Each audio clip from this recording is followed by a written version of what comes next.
శ్రీ దుళ్ళా నాగేశ్వరరావు గారు ఏబిపిఎంగా వేమగిరి బీఓలో పనిచేస్తున్నారు. వీరు 1 సెప్టెంబర్ 1959 సంవత్సరంలో దుళ్ళ స్వామి మరియు దుళ్ళ పాపాయమ్మ దంపతులకు గెద్దనాపల్లిలో జన్మించారు. వీరి విద్యాభ్యాసం 1 నుండి 5వ తరగతి వరకు ఎంపీపీ పాఠశాలలో, 6 నుండి 10వ తరగతి వరకు జిల్లా పరిషత్ హై స్కూల్ కాట్రేనికొండలో జరిగింది. వీరి వివాహం 1979 సంవత్సరంలో శ్రీమతి దుళ్ళ సీతామహాలక్ష్మి గారితో జరిగింది. వీరికి సంతానం 2 అమ్మాయిలు. వీరు తపాలా శాఖలో 1/7/1981 సంవత్సరంలో ఈడీఎస్విగా ధవళేశ్వరంలో ఉద్యోగంలో చేరారు.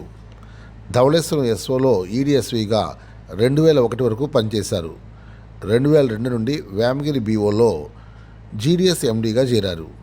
వేమగిరి గ్రామంలో ఆఫీస్ యొక్క మనుగడ కోసం అహర్నిశలు కృషి చేశారు. పోస్టాఫీసులో ఇన్నేళ్లు ఎంతో ప్రేమగా ఉద్యోగ బాధ్యతలను నిర్వహించారు. వీరు సమయపాలనకు ఎంతో ప్రాధాన్యత ఇచ్చేవారు. పోస్టాఫీస్ పొదుపు పథకాల గురించి ప్రజలలో విశేష ప్రాచుర్యం కల్పించి ఎన్నో పొదుపు ఖాతాలను సంపాదించారు. వీరు వేమగిరి పోస్టాఫీసులో 43 సంవత్సరాల సుదీర్ఘ ప్రస్థానంలో ఉత్తమ ప్రతిభ కనబరిచి అటు అధికారుల మన్ననలను, ఇటు గ్రామస్తుల ఆదరాభిమానాలను చూరగొన్నారు. వీరి ఉద్యోగ విరమణానంతర జీవితం సుఖ సంతోషాలతో, ఆయురారోగ్యాలతో ఆనందంగా సాగాలని తపాలా శాఖ ఉద్యోగ విరమణ శుభాకాంక్షలు తెలియజేస్తుంది.